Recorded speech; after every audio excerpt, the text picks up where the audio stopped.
ರಾಜ್ಯ ಕಾಂಗ್ರೆಸ್ನಲ್ಲಿ ಬೆಳಗಾವಿ ಬೆಂಕಿ ಮತ್ತೆ ಹೊತ್ಕೊಂಡಿದೆ. ಈ ಬಾರಿ ಅದರ ಮುಂಚೂಣಿಯಲ್ಲಿರುವವರು ಮುಖ್ಯಮಂತ್ರಿ ಸಿದ್ದರಾಮಯ್ಯ ಸಚಿವ ಸಂಪುಟದಲ್ಲಿ ಲೋಕೋಪಯೋಗಿ ಸಚಿವರಾಗಿರುವ ಸತೀಶ್ ಜಾರಕಿಹೊಳಿ.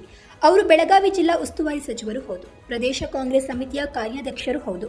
ಅವರ ನೇರ ಗುರಿ ಉಪಮುಖ್ಯಮಂತ್ರಿ ಡಿಕೆ ಶಿವಕುಮಾರ್ ಮತ್ತು ಅವರ ಆಪ್ತಮಣದಲ್ಲಿ ಮೊದಲಿನಿಂದಲೂ ಗುರುತಿಸಿಕೊಂಡಿರುವ ಬೆಳಗಾವಿಯ ಇನ್ನೊಬ್ಬ ಸಚಿವೆ ಲಕ್ಷ್ಮೀ ಹೆಬ್ಬಾಳ್ಕರ್. ಬಂಡಾಯಕ್ಕೆ ಕಾರಣ ಸ್ಥಳೀಯ ಅಧಿಕಾರಿಗಳ ವರ್ಗಾವಣೆಯಲ್ಲಿ ತಮ್ಮ ಶಿಫಾರಸಿಗೆ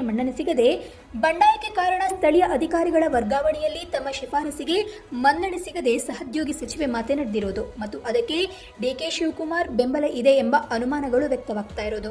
ಇಷ್ಟೆಲ್ಲ ವಿವಾದಗಳ ಮಧ್ಯೆಯೂ ಮುಖ್ಯಮಂತ್ರಿ ಸಿದ್ದರಾಮಯ್ಯ ನಿಗೂಢ ಮೌನಕ್ಕೆ ಶರಣಾಗಿರುವುದು ಹಲವು ಸಂಶಯಗಳನ್ನು ಹುಟ್ಟುಹಾಕಿದೆ. ಬರೀ ಅಧಿಕಾರಿಗಳ ವರ್ಗಾವರ್ಗಿ ವಿಚಾರಕ್ಕೆ ಈ ಬಂಡಾಯದ ಕಿಡಿ ಹೊತ್ಕೊಂಡಿಲ್ಲ, ಬದಲಾಗಿ ಇತರೆ ವಿಚಾರಗಳು ಇದರಲ್ಲಿ ಅಡಕವಾಗಿವೆ. ಯಥ ಪ್ರಕಾರ ಇದು ಸತೀಶ್ ಒಬ್ಬರದ್ದೇ ದನಿಯಲ್ಲ, ಇದರ ಹಿಂದೆ ಕಾಂಗ್ರೆಸ್ನ ಪ್ರಭಾವಿ ಶಕ್ತಿಗಳ ಬೆಂಬಲವೂ ಇದೆ. ಒಟ್ಟಾರೆ ಪಕ್ಷ ಹಾಗೂ ಸರ್ಕಾರದಲ್ಲಿ ಪ್ರಬಲವಾಗ್ತಾ ಇರುವಂತಹ ಕೆಪಿಸಿಸಿ ಅಧ್ಯಕ್ಷರು ಆಗಿರುವ ಶಿವಕುಮಾರ್ ಅವರ ವೇಗದ ಓಟಕ್ಕೆ ಕಡಿವಾಣ ಹಾಕುವುದು ಇದರ ಹಿಂದಿರುವ ಉದ್ದೇಶ ಎಂಬುದು ಬೆಳವಣಿಗೆಗಳ ಒಳಹೊಕ್ಕು ನೋಡಿದ್ರೆ ಕಂಡು ಬರುವಂತಹ ಅಂಶ.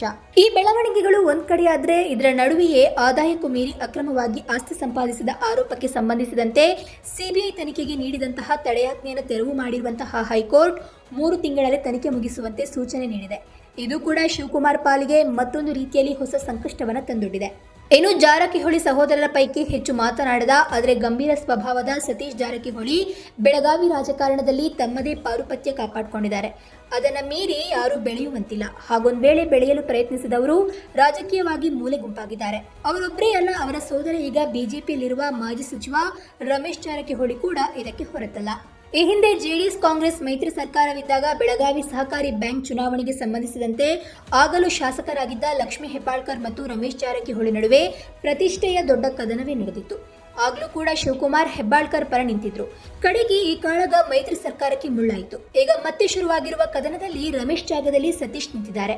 ಡಿಕೆ ಶಿವಕುಮಾರ್ ವಿರುದ್ಧ ಗುಡುಗಿ ತನ್ನ ಸಹನೆಯನ್ನ ದೌರ್ಬಲ್ಯವಲ್ಲ, ನೇರವಾಗಿ ಎಚ್ಚರಿಕೆ ನೀಡಿದ್ದಾರೆ. ಇದಕ್ಕೆ ಶಿವಕುಮಾರ್ ಯಾವುದೇ ಪ್ರತಿಕ್ರಿಯೆಯನ್ನ ನೀಡಿಲ್ಲ.